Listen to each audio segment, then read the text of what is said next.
que va a ser un poco difícil de entender, pero que yo creo que es importante comprenderla.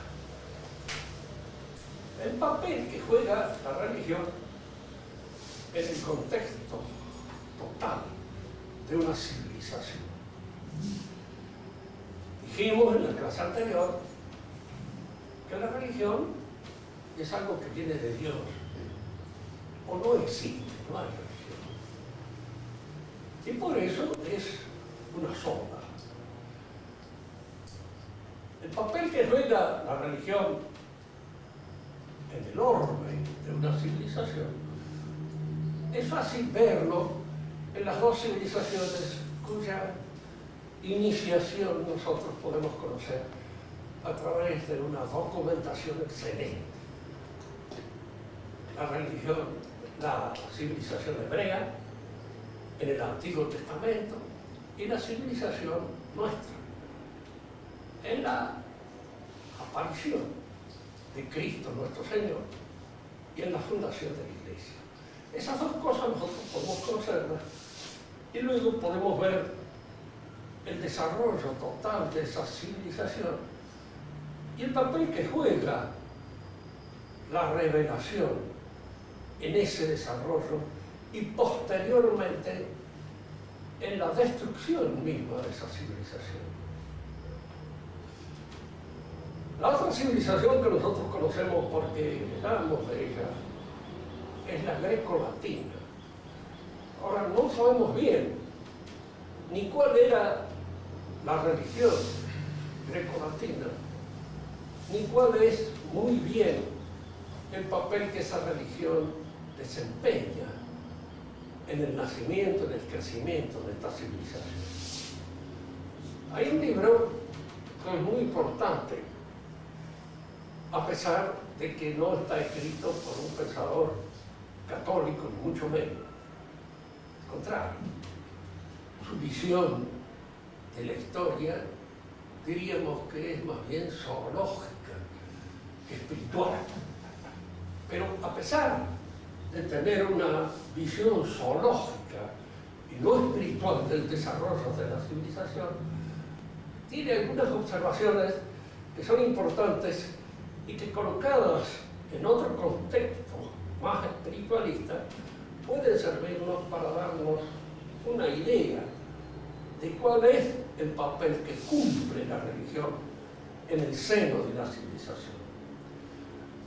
Él supone que las civilizaciones son como plantas o como animales que nacen de la suerte del huevo y van desarrollando toda una formalidad que está en alguna medida contenida in ovo, en el huevo, en el nacimiento. Digamos, un huevo de gallina sale un pollo. Al principio no es un pollo, pero va surgiendo, y va apareciendo y emergiendo. A este proceso, creo que en biología se lo llama intususcepción. Es el desarrollo, el proceso de esta aparición. Él considera que las civilizaciones tienen algo parecido. Por eso le decía al principio que su visión es más bien zoológica que espiritual. Por eso las civilizaciones son muchas veces diferentes, pero al mismo tiempo en el desarrollo, en el proceso, en la evolución de su crecimiento, hay una serie de elementos que van apareciendo en ellas y que tienen dentro de esa civilización una cierta analogía. Entendámoslo mejor.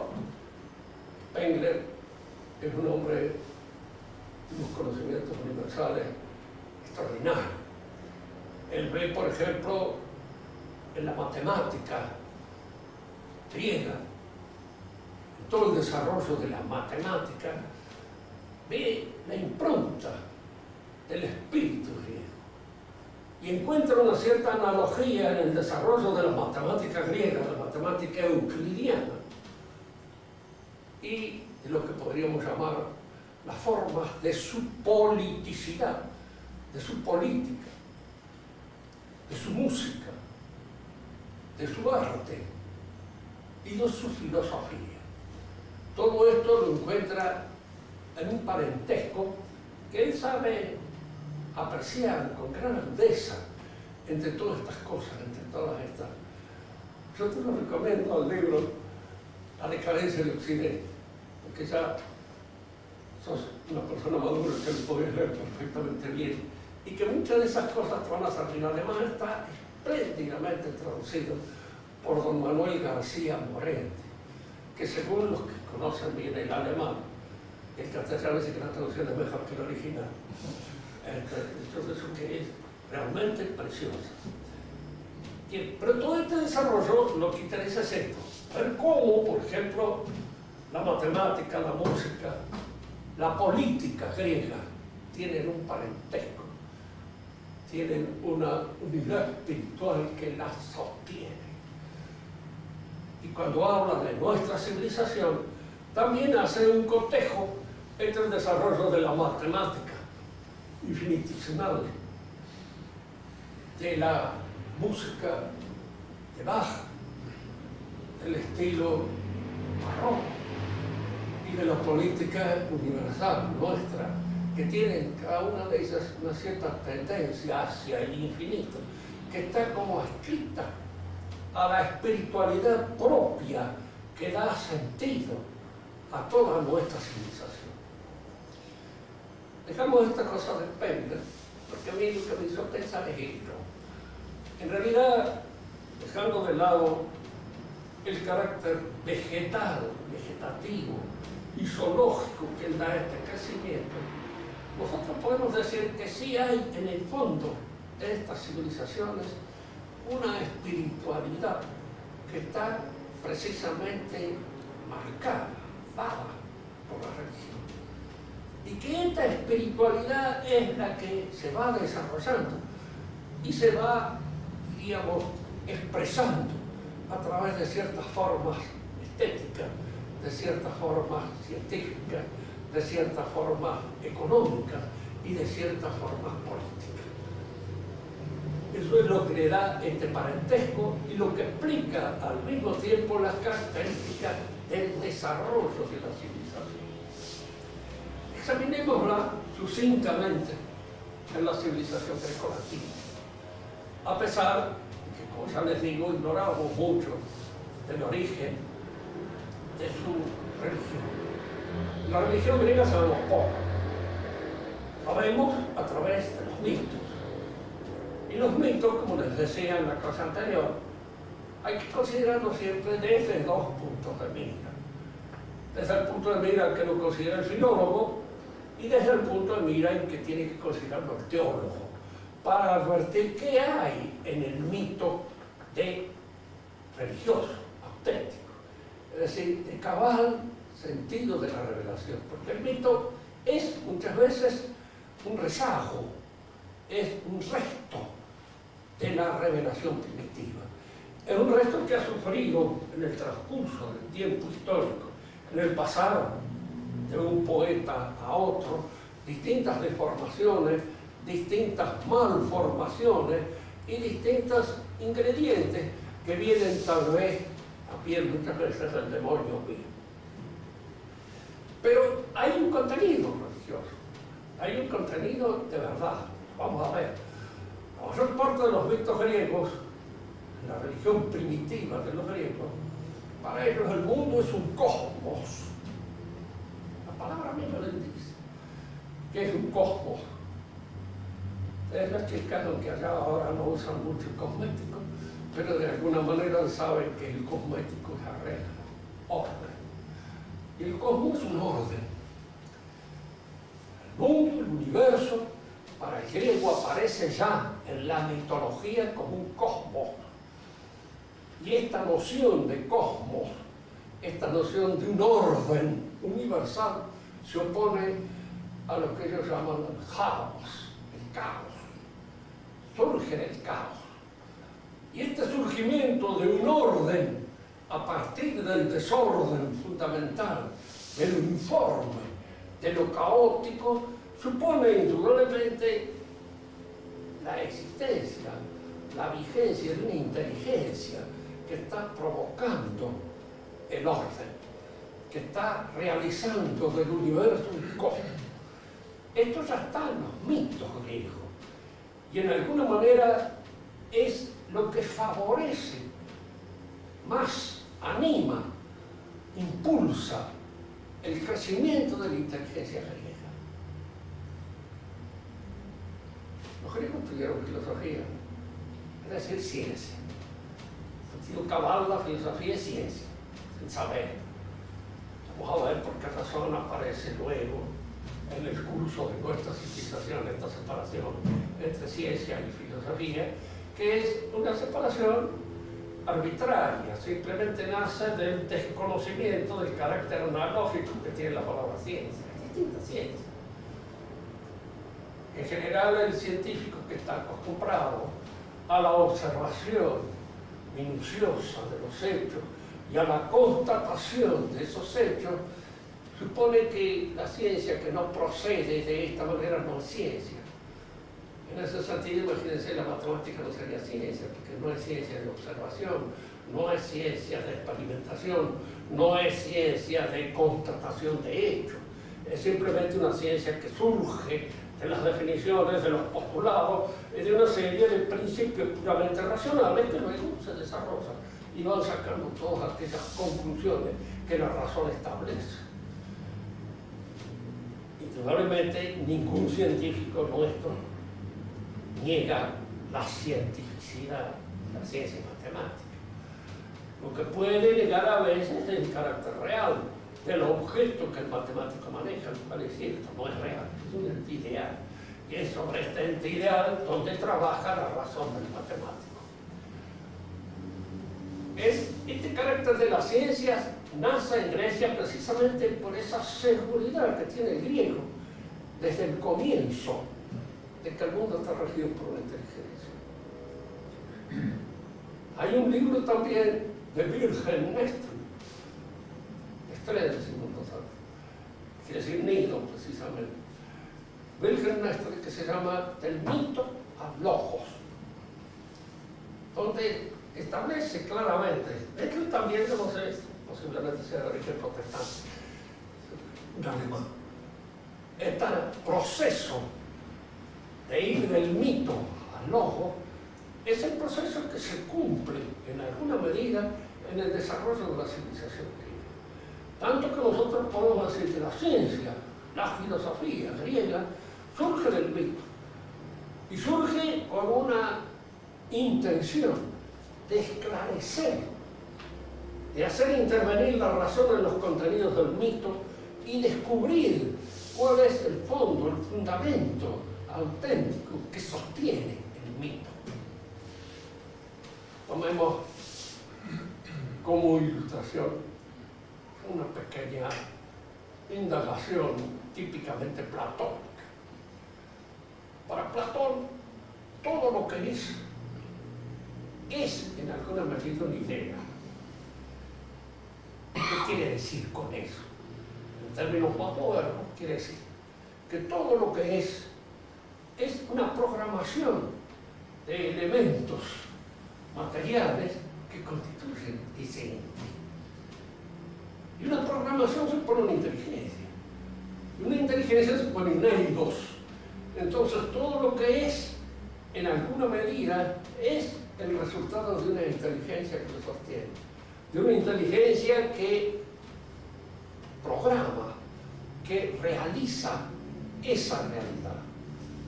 Nosotros muchas veces cuando entramos por primera vez en la filosofía, escuchamos las ideas de Platón, no puede ser Platón, filósofo. ¿Qué quiere decir eso de que lo que es verdaderamente es una idea? Nos cuesta trabajo entender. Pero en el fondo, si lo pensamos bien, tiene razón. Porque en el fondo todo lo que es, lo que lo hace a esto, eso que es una programación de los elementos que lo constituyen. Y esa programación de los elementos que lo constituyen supone una inteligencia que programa. Y esa inteligencia que programa es el logos divino, que sostiene el cosmos sobre el caos. La filosofía nace de esta seguridad. que les da a los griegos quieta región. ¿Por qué no ha habido filosofía propiamente tal en otras civilizaciones? Porque lo que llamamos la filosofía china o lo que llamamos la filosofía india, de acuerdo con lo poco que yo conozco de esto, es más bien ética, moral. Es más bien, diríamos, una reflexión en torno a la conducta del hombre, en torno a la ética, en torno a la moral, pero no es metafísica, en el sentido en que no es los griegos. Les he contado ya en alguna otra oportunidad, pero nunca estará más repetir. Recuerdo que una vez que vino un sacerdote jesuita que venía de la India y dio una conferencia sobre la sabiduría india. Y había dos o tres que se encontraban así, de esos que leen cuestiones de la India, el libro sacado de un kiosco atorrante, de los cuales saben relativamente muy poco, pero que más o menos están en el ruido de lo que puede ser yogi, de lo que puede ser el Brahma, de lo que pueden ser las distintas nociones con que se especula en la filosofía hindú. El sacerdote les dijo una cosa exacta. Dice, mire, dice, en la filosofía india hay de todo, pero está todo tan mezclado, tan embarullado, tan caóticamente amontonado, que para poder sacar una pepita, diríamos, de reflexión clara y precisa, hay que mover un montón de barro, como de atravesar un río inmenso para sacar una pepita de agua. Y si eso es lo que es, faltan 1000 años de lógica, faltan 1000 años de escolástica, que es lo que nosotros tenemos en el fondo de nuestra formación intelectual, y es la que nos permite distinguir las cosas, y la que echamos de menos en la sabiduría actual de la Iglesia. Esos 1000 años de escolástica parece que se han borrado, no existen más. Ahora todo cae en una especie de magma sentimental, en el cual ya no hay distinción entre lo que es lógico y lo que es óptico, lo que es real, lo que es ideal, entre lo que es justo, lo que es digno de la misericordia, etcétera, etcétera. Todo eso está mezclado, todo eso entra en la caótica cabeza del actual jefe de la Iglesia y que hace que todas esas imprecisiones y ambigüedades aparezcan, diríamos, influenciando muchas veces a los sinvergüenzas, a los cuales se felicitan, y a los otros sentimentales, a los cuales hay entre ellos una confusión. En el cristianismo el que lo convierte en una cuestión sentimental. Si el cristianismo sea pura y exclusivamente la pedido de perdón de las ofensas, bueno, si hubiéramos empezado así, no hubiéramos quedado así. Estaríamos hasta el momento pidiendo perdón nada más de esto, de lo otro, de aquello, de lo demás, allá y no tanto. Bien, dejemos esto de lado. La Grecia, entonces, hay un principio que está en la mitología y que es la que le permite a la inteligencia del hombre enfrentar la realidad con la seguridad de que detrás de lo que aparece, detrás de los fenoménicos, detrás de aquello que impresiona nuestros sentidos, nos vamos a encontrar con un fondo inteligible, con un fundamento inteligente, porque la realidad entera está sostenida por una inteligencia. En los mitos esto aparece siempre configurado en una forma mística. Cuando se inicia la filosofía, se inicia la indagación de qué constituye este logo, qué es este fundamento intelectual que se encuentra detrás de lo real, qué es lo que realmente es, pregunta griega. Y esta pregunta que nos va a llevar a los griegos, a Platón, a Aristóteles especialmente, al descubrimiento del sostenimiento inteligente de la realidad. Las esencias de las cosas están en la inteligencia divina, están en el pensamiento que se piensa, dice Aristóteles, están en el demiurgo, dirá Platón, pero de alguna manera una y otra suponen una inteligencia que sostiene el universo. Todo el desarrollo de la cultura, de la civilización griega es el desarrollo. Culmina en la filosofía, en la búsqueda del centro divino. Fíjense, es curioso, porque este pensamiento que va buscando el centro divino, y este pensamiento que en alguna medida entra ya en la percepción de la existencia de un logos o de una inteligencia divina, se va a encontrar en el camino histórico con la revelación cristiana. Y de la revelación cristiana y esto va a surgir lo que llamamos nosotros el saber teológico. El cristianismo, aunque antes de entrar en el cristianismo conviene que digamos algo sobre el hebraico. La civilización hebrea se inicia con un llamado, una convocación de Dios a un hombre que se llamaba Abraham. Hemos dicho en algunas otras oportunidades, como siempre también, en ciertas cosas que repetidas no vienen nunca del todo mal. A fin de cuentas rezamos al Padre Nuestro todos los días y es siempre el mismo. Y en ese sentido, no sé si muchas veces penetramos toda la profundidad que surge de una reflexión minuciosa hecha sobre el Padre Nuestro. Adán es convocado por Dios. Esto está en una documentación. Como dice Tremontano, y es cierto.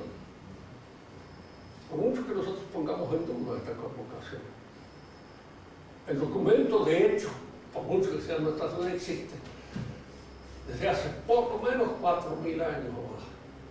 Está. Y este documento es un hombre que es convocado por Dios y al cual le hace una promesa, que lo va a ser padre de una familia innumerable, que sus descendientes van a ser como la arena. Nunca. Fíjense que en la época en que esta promesa se hace, en la vara de Abraham, no pasa de 50, pasa de 60.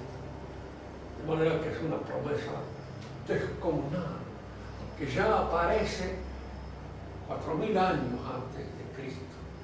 Y al aparecer más o menos en esa época antes de Cristo uno empieza. ¿Y esto qué significa? Pues esto significa lo que ahora nosotros vemos. Es decir, que la descendencia de Abraham, los hijos espirituales de Abraham son numerosísimos, millones de hombres que forman esta familia.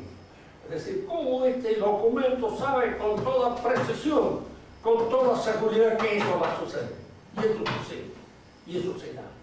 Precisamente en eso constituye el elemento propiamente religioso de un documento. El pueblo de Israel se forma a partir de esta promesa. Fíjense que es curioso. Esta promesa está hecha a Abraham. Y esta promesa al mismo tiempo está hecha al pueblo que va a surgir de Abraham. Al pueblo que va a nacer de Abraham. Este es el pueblo hebreo. De él va a nacer el Mesías. De él va a nacer el Salvador del mundo. El que Dios ha prometido a los hombres siempre. Los del cielo esperan siempre. Todos los pueblos. Cuando llegan los españoles a América, en cierto modo se encuentran con que los incas y también los aztecas esperaban algo que iba a venir así, a través de estos pájaros alados, como ellos llamaban a las carabelas, y que les iba a traer una verdad religiosa nueva. Esperaban. Eso explica de alguna manera la conquista, que de otra manera no se puede explicar. Ahora aparecen todos los indigenistas, echándole el cuerpo a los españoles de haberse metido en el bolsillo de todos los indios, apaleados, haberlos hecho trabajar. Piensen que acá en Mendoza los españoles que llegaron, cuando se fundó Mendoza, eran 40. Y según las estadísticas, los indios eran 100.000. Que 40 gallegos acá agarrados, 100.000 indios matados, y los habían hecho andar de un lado para otro. Resulta una imbecilidad. La explicación tiene que ser otra. Y la explicación está en esto. Esto no lo esperaban, y esto trajeron algo que los otros esperaban. Y eso que esperaban era, de alguna manera, algo que venía a satisfacer una aspiración, que venía a satisfacer un anhelo, que estaba incluido en el alma de los indios. Algunos piensan que yo he leído hace poco una historia de la religión, que es curioso, que todos los historiadores de la religión no creen ni en el moco hervido. Y entonces uno piensa, ¿cómo diablos estos tipos que no tienen fe para nada pueden escribir sobre algo de lo cual no entienden nada? Y da esa impresión efectiva de que no entienden nada. Para ellos Pizarro era un pícaro, un vivo, que se aprovechó de cierto modo de que los incas estaban esperando la llegada de, no me acuerdo ahora el nombre, que le daban los incas a este dios que iba a venir, y que iba a venir de alguna manera, el cual ellos no esperaban. Entonces este les dijo que sí, que ahí lo traían el tío que iba a venir. Si nosotros consideramos bien lo que este Pizarro podía creer, que decía esto es verdad, traían a Cristo, y los otros esperaban al Hijo de Dios que viniera de alguna manera, de manera que se encontraron estas dos cosas, no un pícaro que se aprovechó del cuento del tío que le metió a otro para apoderarse de esto, del otro, de más allá, porque casi todos han venido pícaros, ¿no? Abundan en todas partes, y en España habría como en cualquier otro lado del mundo, pero el objetivo, el propósito fundamental era este. Y esto le esperaba a todas las religiones antiguas, la espera del Mesías. Y a Abraham se le promete que de su pueblo va a surgir el Mesías. Va a ser este, que está dado y prometido al pueblo de Abraham. El pueblo hebreo se forma entonces sobre esta, diríamos, sobre esta animación espiritual que constituye la promesa. Todos los pueblos antiguos, en alguna medida, tenían su mente puesta en el pasado. Es como si dijéramos, parodiando a nuestro poeta Manuel, que todo tiempo que ha pasado fue mejor. La religión auténtica en el hombre antiguo era el paraíso perdido. Se había perdido el paraíso. El paraíso estaba en el pasado. Los mitos eran un retorno a la situación paradisíaca. Todo el aparato ceremonial de la religión antigua era un retroceso al tiempo primero, al tiempo en que nacen los hombres, en que surgen los hombres. Y si ustedes leen a Hesíodo, se encontrarán allá en las distantes edades de la vida humana. La edad de oro está en el comienzo, en el principio. Y todas las otras edades suponen una degradación de la edad de oro hasta que se cumpla el círculo en que se vuelva nuevamente a la situación paradisíaca, a la que lleva la ceremonia religiosa y a la que llevan también la constatación de los mitos. El pueblo de Israel rompe esta visión clausa de la historia, esta vuelta al eterno retorno al paraíso, la rompe, con una visión rectilínea. Lo fundamental de la religión, el acontecimiento fundamental no es lo que pasó, lo que va a venir. Ese es lo fundamental. El pueblo hebreo es un pueblo futurista, es un pueblo lanzado hacia adelante, es un pueblo que espera. Y esta espera de la promesa constituye el fundamento total de toda la vida hebrea. Si nosotros leemos el Antiguo Testamento, lo observaremos así, como todas las instituciones están de alguna manera programadas, vistas en función de esta esperanza que se ha de cumplir históricamente. Es decir, es una esperanza que se ha de cumplir en la historia, que se ha de realizar en la historia. Y esto es lo que colma la expectativa del hebreo. Cuando viene nuestro Señor, resulta que Él no toma en cuenta al pueblo hebreo. No habla del pueblo hebreo. Para constituir su iglesia elige a Pedro, a Andrés, cristianos, personas, individuos. Probablemente nos eligen el pueblo que está esperando, pero el pueblo no. Y ustedes, si examinan mejor el choque entre Cristo y la constitución, diríamos así, estatal, religiosa del pueblo hebreo, es un choque que viene precisamente del desconocimiento de Cristo, de esta situación privilegiada del pueblo hebreo como pueblo. Cristo no tiene en cuenta al pueblo hebreo como pueblo. Organiza su iglesia sobre la base de un llamamiento, de una vocación a personas diferentes. Y esto choca a la mentalidad.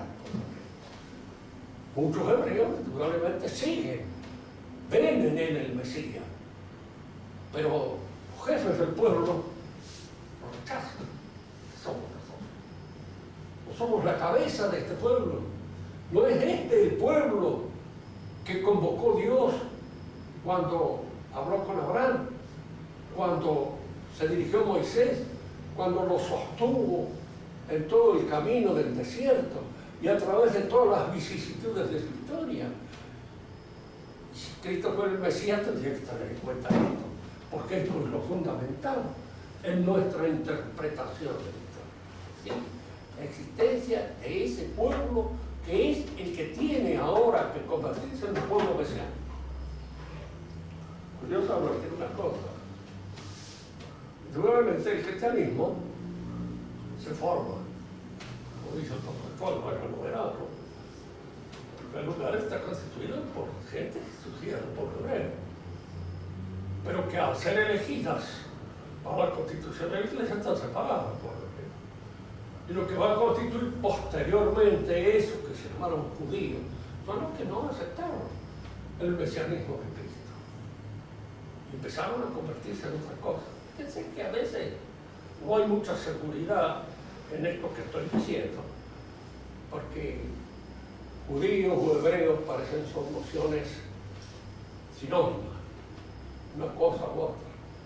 En el principio no era así, los judíos eran los descendientes de Judá y no era el resto del pueblo hebreo.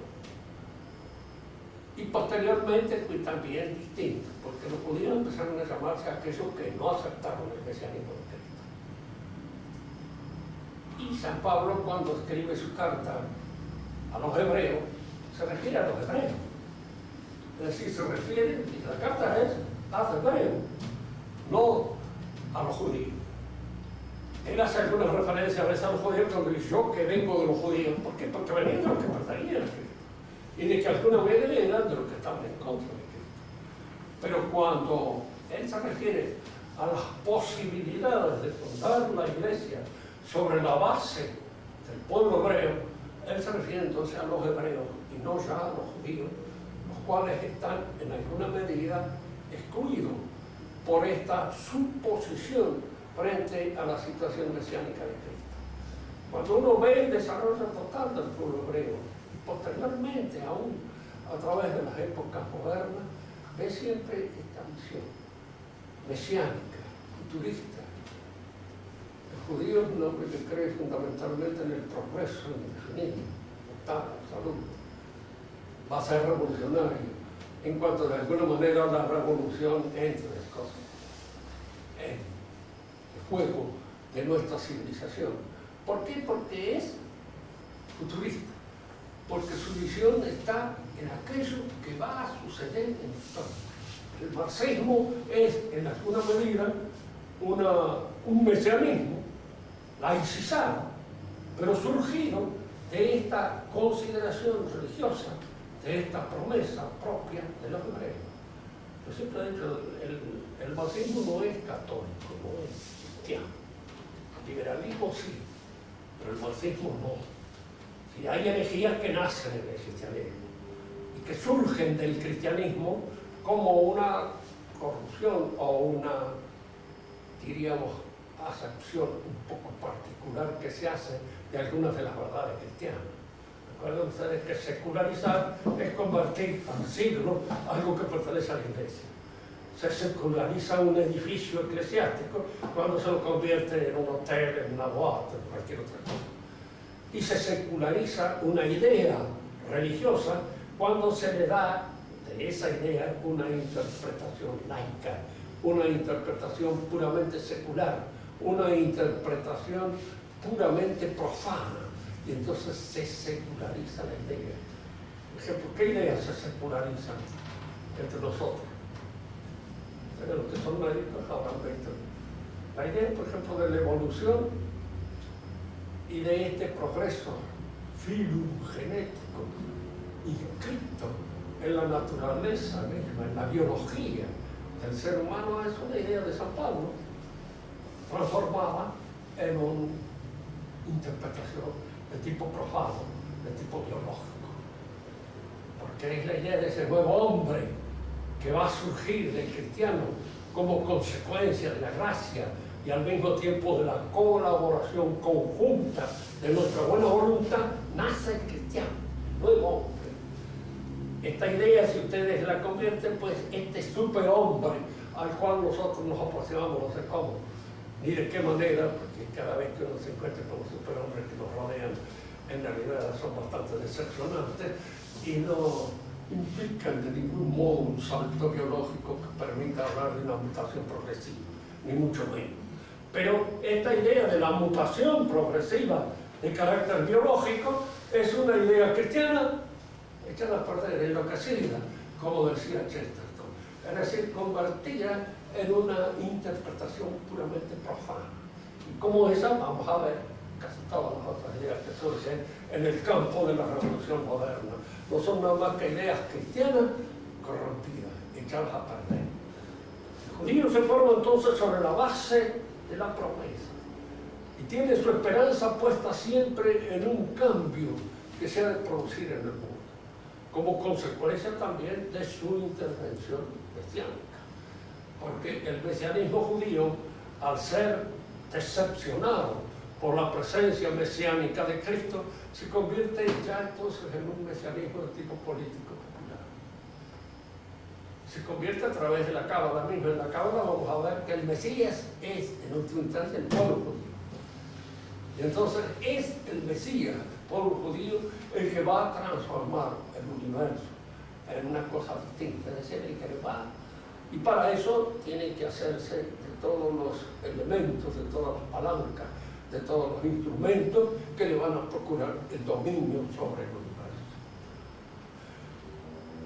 En la próxima charla vamos a observar bien cómo se constituye nuestra civilización, cómo esta idea cristiana que constituye, diríamos, el corazón, el núcleo, el fundamento de este orden civilizado, va interviniendo en la formación primero de la civilización nuestra y posteriormente en su deformación, en su degeneración, en eso que llamamos la revolución moderna, que no es nada más que un cristianismo profano. Pero todas las ideas de la civilización moderna son ideas cristianas echadas a perder. Que el estado en el que sueña la mayor parte de la revolución es la iglesia. ¿Por qué? Porque es el que nos va a salvar, es el que de alguna manera va a constituir nuestra providencia, es el que de alguna manera va a hacer todo aquello que hace la iglesia, y el carácter sobrenatural no va a ser ahora que está. La revolución francesa, eso está perfectamente claro. En alguna medida ver cómo aparece esta cosa sustitutiva, pero cuando una cosa sustituye a otra y no la sustituye bien, ¿qué ocurre? Que la palabra se hace cargo, se convierte en palabrería, se convierte en pura charla, en pura conversación, en puro discurso. Y entonces es cuando el discurso aparece. ¿Cierto? Hoy la revolución no nos ha dado todo aquello que nos prometió, pero la que viene es así. Ahí viene la cosa.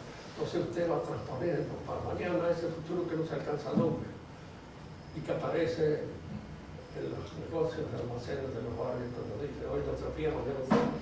Bueno, así es típico del carácter, porque el futuro es inaccesible. es lo que todavía no es. Entonces, una promesa hecha para el futuro histórico es siempre una promesa que se asoma en el horizonte. Es una promesa que usted no puede agarrar nunca, que usted no puede tocarle nunca nada porque es como una sombra que se desvanece. La nuestra no va a discutir si alguien decirle va a tener que creer en el reino de Dios, y el reino de Dios es el regalo que viene después que nos muere. Bueno, podemos discutir si esa promesa puede o no tener una realización. Pero lo que sí no podemos discutir es que estas promesas de que la generación futura va a ser mejor que la nuestra, no sabemos por qué, es absurdo. Porque juntándonos en nuestra experiencia nos damos cuenta de que eso no es así y no se produce de ninguna manera. En la próxima clase estaremos entonces a la reflexión sobre cuál es la forma en cómo el cristianismo transfigura la ciencia que hereda de los griegos, transfigura la política, transfigura la economía, transfigura todas las actividades propias del espíritu y les va insuflando su espiritualidad.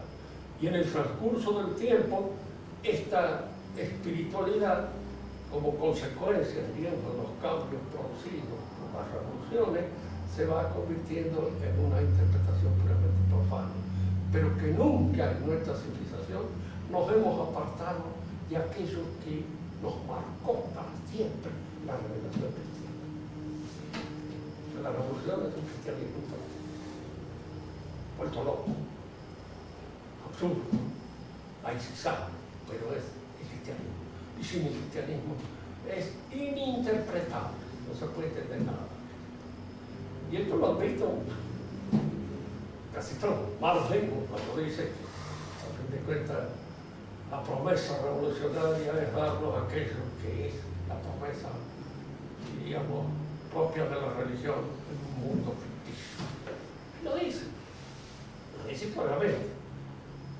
Y como él, casi todos los pensadores revolucionarios se dan cuenta de que la revolución pretende darnos acá, en la historia, en este mundo, lo que la religión ha pretendido darnos en el otro.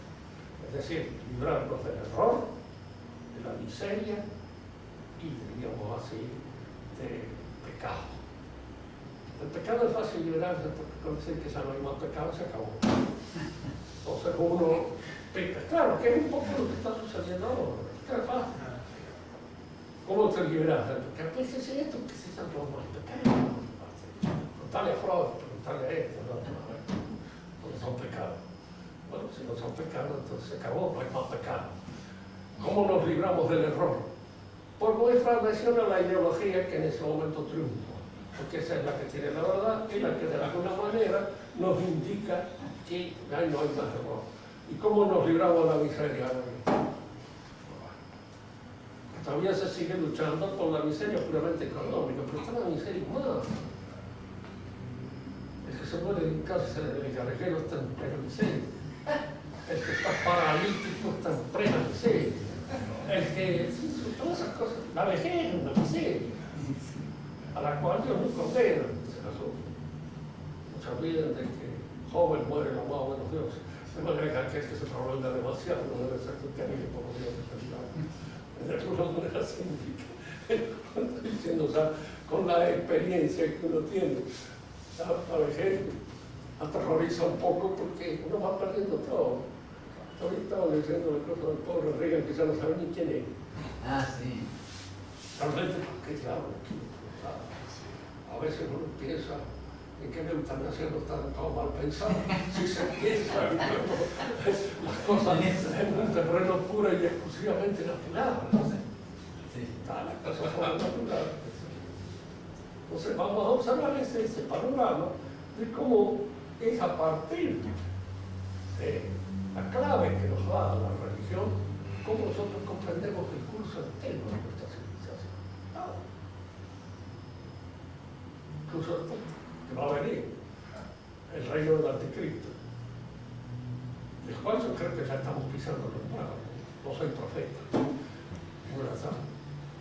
Puede ser que no sea del todo así, pero todas las apariencias lo que se llama lo coyuntural, hoy en día está de alguna manera permitiendo la posibilidad de ese gobierno mundial que quiere la paz y a la cual está, diríamos, trabajando la Iglesia Conciliar actual para que eso se produzca y se promueva y aparezcan ellos teniendo también un lugarcito de su reino del anticristo. Sin embargo, es lo que nos permite suponer el conocimiento de las cosas, como lo vamos viendo. ¿Alguna pregunta? Sí, señor. ¿Cuál es la definición de mito? O sea, Bueno, el mito es una narración, ¿no es cierto? La palabra en griego al principio quiere decir narración simplemente, pero es una narración hecha, diríamos así, de cosas, los griegos llamaban palailenetai, viejas palabras que han sido transmitidas de los dioses a los hombres. Y ese es, de cierto modo, el mito constitucional. Entonces, siempre hay en el mito, porque no hay que pensar que estas cosas son pura y exclusivamente invenciones. Hay un fondo tradicional auténtico. Y este fondo tradicional auténtico está formado por las revelaciones que se dieron en el principio. Nosotros sabemos que a Adán se le reveló el nombre de las cosas. Al decir que se le reveló el nombre de las cosas, queremos decir que Adán sabía acerca de la constitución misma del cosmos muchas cosas que nosotros no sabemos. Que él las sabía. Sabía el nombre de los animales por el cual los dominaba. Y cuando uno sabe el nombre, dicen que lo domina. Por eso el nombre de cada uno de nosotros solo Dios lo sabe. Nosotros no lo sabemos. O sea, como aquel que cantaba serpiente, tocaba unas notas. Entonces le preguntaron una vez, ¿y qué son esas notas? El nombre de la serpiente. Ahora, el nombre de la serpiente está dado por la nota musical. No se olviden nunca que el idioma al principio fue cantado. En el comienzo el idioma es canto. Y de alguna manera el canto es el que va indicando. No sabían que antes de darle el nombre a un chico, en la Biblia misma lo dice, ve uno de los dos, padre o la madre, que se inspiraba. Y entonces, en alguna manera sentía que recibía del cielo el nombre. Su nombre es Juan. Pero no hay nadie en tu familia que se llame Juan. Su nombre es Juan. Le preguntan a María, su nombre es Juan. Entonces, desde ese momento es el nombre el que lo caracteriza, el que de alguna manera supone lo que es. El nombre mío es bastante curioso, porque quiere decir Dios me oye, porque es uno de los nombres de la mujer de Jacob, que tuvo el primero de los hijos que se llamó Rubén, y era aquel que decía Dios me oye. A veces es bromado poner los nombres, les digo a ustedes para poder ser mamados, ponganle siempre nombres, no pongan nombres muy desdichados, porque pueden influir luego sobre la. ¿Alguna pregunta? ¿Por qué el modo de ser de pensadores, de cogitativo de los griegos, de la civilización greco-latina, por qué no se da con los germanos o los anglos, o no se da con los árabes? ¿Por qué se da con los greco-latinos nada más? Yo creo que en el fondo es esto, es la religión, ¿no es cierto? Entre los griegos aparece esta idea de la proporción, del comedia, pero es que si no hay cosas que son misteriosas.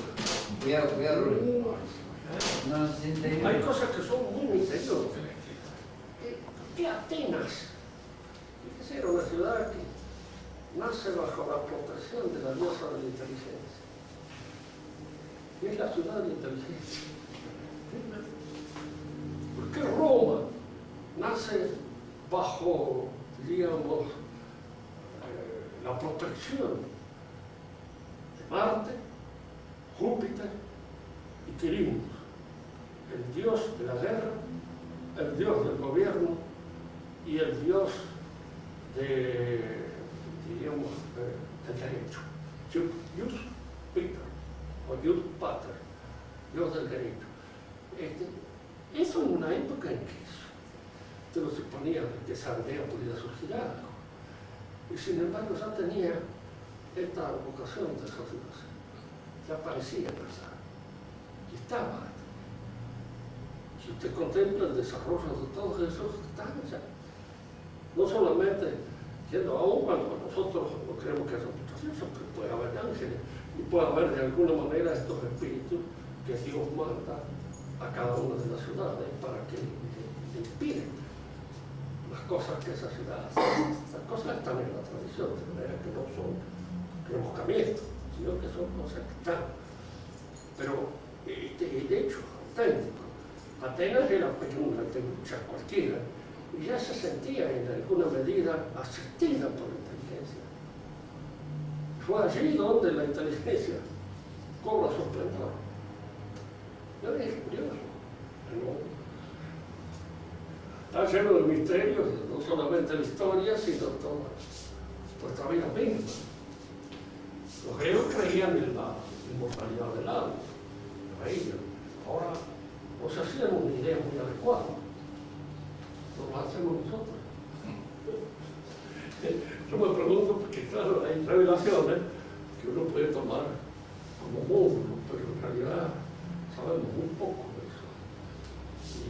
Y las preguntas que nos podemos hacer, nos vale que no las hagan, porque en alguna medida nos van a crear más problemas de solución.